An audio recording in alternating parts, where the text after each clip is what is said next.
رمضان رمضان رمضان رمضان رمضان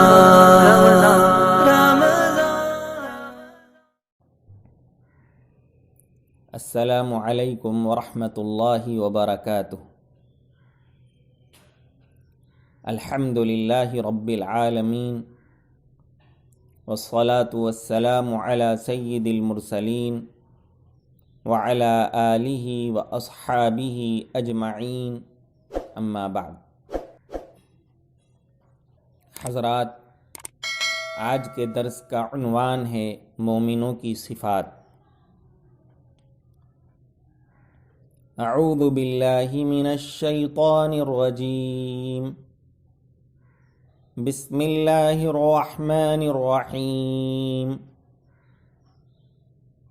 التائبون العابدون الحامدون السائحون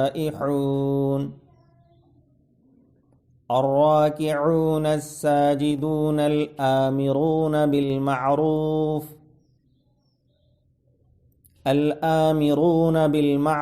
والناهون عن المنكر والحافظون لحدود الله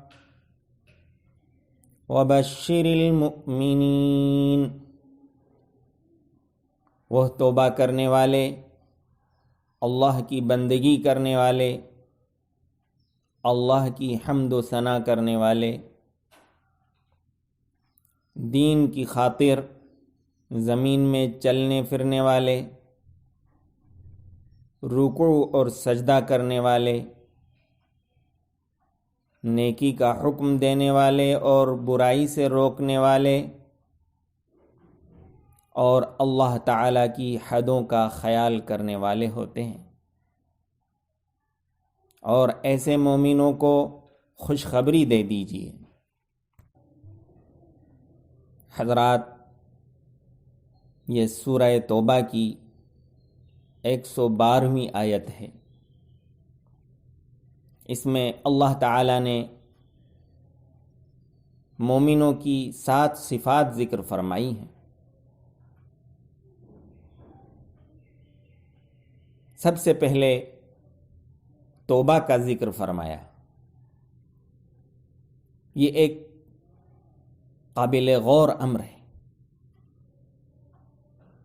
توبہ کو سب سے پہلے ذکر کرنے کی وجہ غالباً یہ ہے کہ توبہ ہی سے ایک بندہ اللہ تعالیٰ کی طرف تقرب کرنے کا پہلا قدم رکھتا ہے۔ یہی اس کی ترقی کا پہلا زینہ ہے۔ جب اس کو اپنے گناہوں کا احساس ہوتا ہے، اپنی کوتاہیوں پر شرمندگی ہوتی ہے، اس کے دل میں ایک جذبہ ابھرتا ہے، آنکھوں سے آنسو بہتے ہیں، اور وہ اپنے آپ کو اللہ کے در پہ ڈال دیتا ہے، روتا ہے، گڑ گڑاتا ہے، اور اللہ تعالیٰ کو مناتا ہے، گناہ سے معافی مانگتا ہے، آئندہ اپنی زندگی کو بدلنے کا عہد کرتا ہے۔ بس اللہ تبارک و تعالیٰ کو پیار آ جاتا ہے اور اس کو نواز لیتا ہے۔ کام آخر جذبہ بے اختیار آ ہی گیا، کام آخر جذبہ بے اختیار آ ہی گیا، کچھ اس صورت سے تڑپا دل کہ ان کو پیار آ ہی گیا۔ اللہ تعالیٰ نے مومنوں سے توبہ کرنے کا مطالبہ فرمایا اور ارشاد فرمایا، یا ایھا الذین آمنوا توبوا الی اللہ توبۃ نصوحا۔ اے ایمان والوں، اللہ کے سامنے سچی پکی توبہ کرو۔ توبۃ نصوح کیا ہے؟ گناہ پر شرمندگی، احساس، ندامت اور آئندہ گناہ کو ہمیشہ کے لیے ترک کر دینے کا فیصلہ۔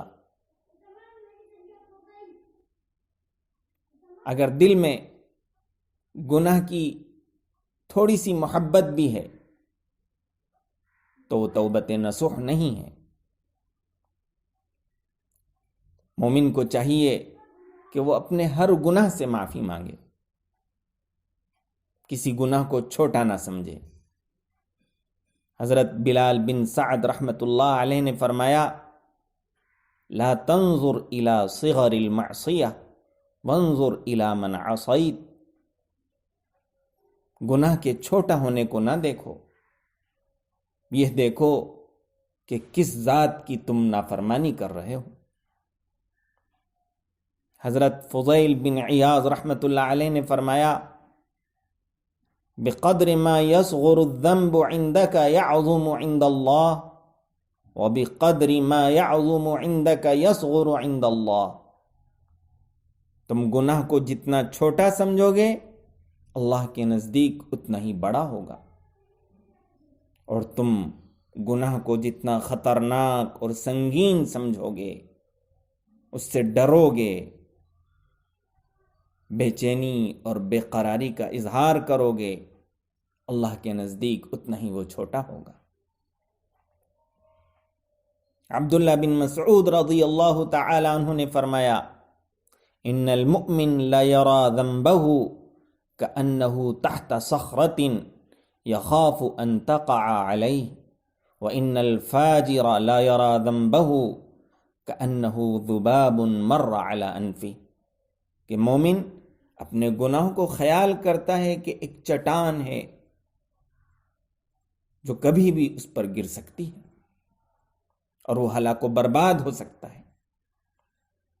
ایک کافر اور فاجر اپنے گناہ کو ایسا سمجھتا ہے کہ جیسے کوئی مکھی ہے جو اس کی ناک پر بیٹھ گئی اور اس نے اڑا دی۔ دوسری صفت عبادت ذکر کی گئی ہے۔ عبادت اللہ کے سامنے جھکنے کو کہتے ہیں، آخری درجے کا جھکاؤ، آخری درجے کی ذلت اختیار کرنے کو عبادت کہتے ہیں۔ لہذا اگر عبادت کے اندر اپنے آپ کو چھوٹا سمجھنا ہے، نیاز مندی ہے، اللہ تبارک و تعالیٰ کی عظمت کا خیال ہے، اپنے گناہوں کا اعتراف ہے، تو یہ عبادت اللہ تعالیٰ کی بارگاہ میں مقبول ہے۔ اور عبادت کے اندر تکبر ہے، بڑائی ہے، تو یہ عبادت کی روح کے منافی ہے، اور اللہ کی بارگاہ میں اس کی کوئی حیثیت نہیں۔ اللہ تبارک و تعالیٰ اس عبادت کو قبول نہیں فرماتا۔ اصغر حریم عشق میں ہستی ہی جرم ہے، اصغر حریم عشق میں ہستی ہی جرم ہے، رکھنا کبھی نہ پاؤں یہاں سر لیے ہوئے۔ یعنی اللہ کی بارگاہ میں اپنی ہستی کا احساس جرم ہے، یہ عبادت کے منافی ہے۔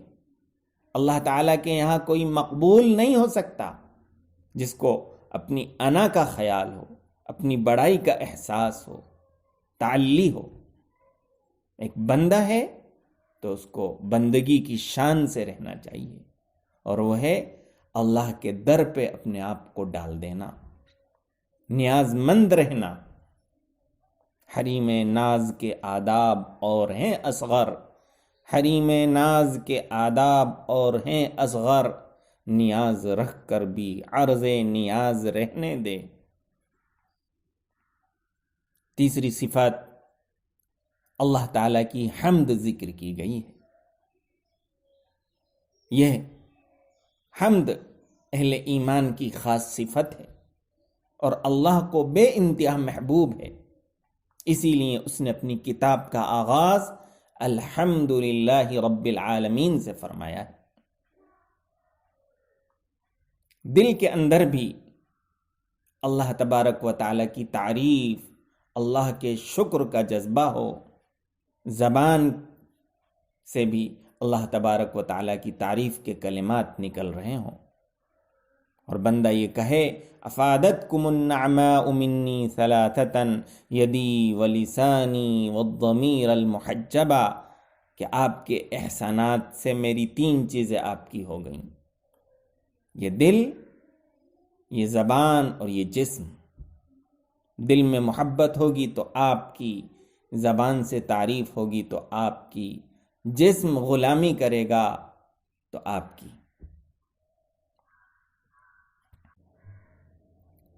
اللہ کو راضی کرنے والا کلمہ حمد ہے، الحمدللہ رب العالمین جب بندہ کہتا ہے تو اللہ تبارک و تعالی خوش ہو جاتا ہے۔ صحیح مسلم کی حدیث ہے، ان اللہ تعالی لا يرضى عن العبد ان يأكل الأكلة فيحمده عليها ويشرب الشربة فيحمده عليها، کہ اللہ مومن سے خوش ہوتا ہے، اپنے بندے سے راضی ہوتا ہے جب وہ کھانا کھا کر اللہ کی حمد کرتا ہے اور پانی پی کر اللہ کی حمد کرتا ہے۔ احادیث میں صبح و شام کی دعا میں، مختلف اوقات کی دعا میں حمد کو بار بار ذکر کیا گیا ہے اور اختیار کیا گیا ہے۔ جب بندہ صبح سویرے سو کر اٹھتا ہے تو وہ کہتا ہے الحمدللہ الذی احیانا بعدما اماتنا والیہ النشور، اللہ کا شکر ہے، اللہ کی تعریف ہے جس نے ہمیں موت کے بعد پھر زندہ فرما دیا اور ہم اسی کی طرف پلٹ کر جائیں گے۔ سوتا ہے تو کہتا ہے الحمدللہ الذی اطعمنی وسقانی وکفانی وآوانی فکم ممن لا کافی لہ ولا مؤوی، اللہ کی تعریف ہے جس نے مجھے کھلایا، پلایا اور ٹھکانہ بخشا۔ بہت سارے ایسے بندے ہیں جن کو کوئی ٹھکانہ دینے والا نہیں اور ان کی کوئی کفایت کرنے والا نہیں، کوئی مدد کرنے والا نہیں۔ بندہ کھانا کھاتا ہے تو کہتا ہے الحمدللہ الذی اطعمنی ھذا ورزقنیہ من غیر حول منی ولا قوہ، اللہ تبارک و تعالیٰ کا شکر ہے، اس کی تعریف ہے جس نے میری طاقت کے بغیر مجھے یہ عطا فرمایا اور کھلایا۔ کپڑا پہنتا ہے تو کہتا ہے الحمدللہ الذی کسانی ھذا ورزقنیہ من غیر حول منی ولا قوہ، اللہ کی تعریف ہے جس نے یہ کپڑا مجھے بغیر کسی محنت و مشقت کے اور میری طاقت کے بغیر یہ مجھے عطا فرمایا۔ لہذا مومنوں کو چاہیے کہ وہ حمد و ثنا کو اپنا شعار بنائیں، اٹھتے بیٹھتے چلتے پھرتے ہر وقت، ہر آن، ہر حال میں اللہ کی تعریف کرتے رہیں، حمد کرتے رہیں، الحمدللہ رب العالمین، الحمدللہ علی کل حال۔ چوتھی صفت السائحون، سیاحت کرنے والے ہوتے ہیں۔ اس کے 2 معنی بیان کیے گئے ہیں۔ نمبر 1، روزہ رکھنے والے، اللہ کے بندے روزہ رکھنے والے ہوتے ہیں۔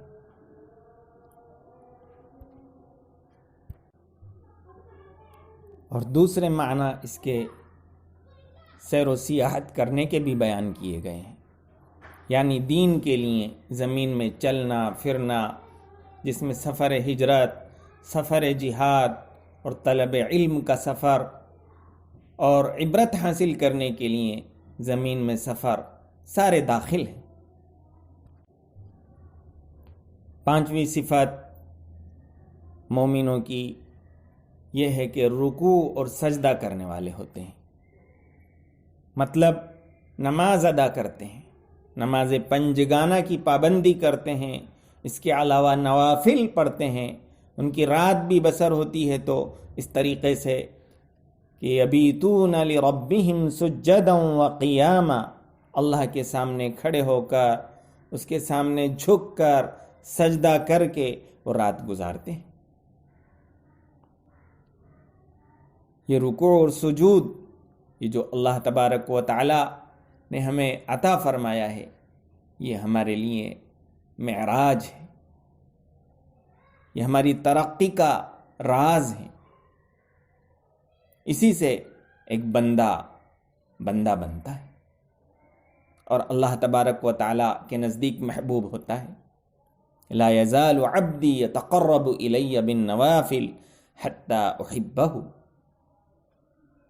اس کے بعد چھٹی صفت یہ بیان کی گئی، الآمرون بالمعروف والناہون عن المنکر، یعنی خود نیک بننے سے اور خود عبادت کرنے سے کامیابی حاصل ہونا یقینی نہیں،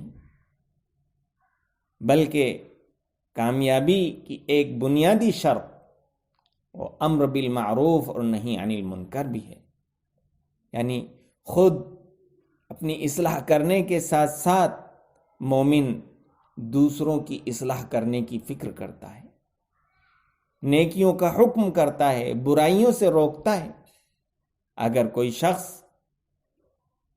خود عبادت کرتا ہے، بندگی کرتا ہے، حمد کرتا ہے، روزے رکھتا ہے، نماز اور تلاوت کرتا ہے، لیکن وہ دوسروں سے بے خبر ہے، اس کے سامنے برائیاں ہو رہی ہیں اور اس کے دل میں کوئی بے چینی نہیں، تو اللہ تبارک و تعالیٰ کو یہ چیز ناراض کرنے والی ہوتی۔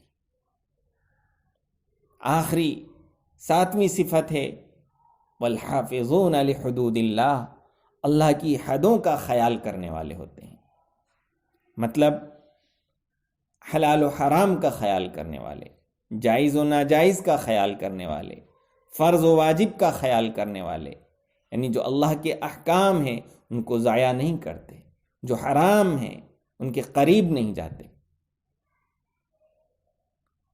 تو خود بھی پابندی کرتے ہیں اور دوسروں کا خیال کرتے ہیں اور ان سے کہتے ہیں، تلقین کرتے ہیں۔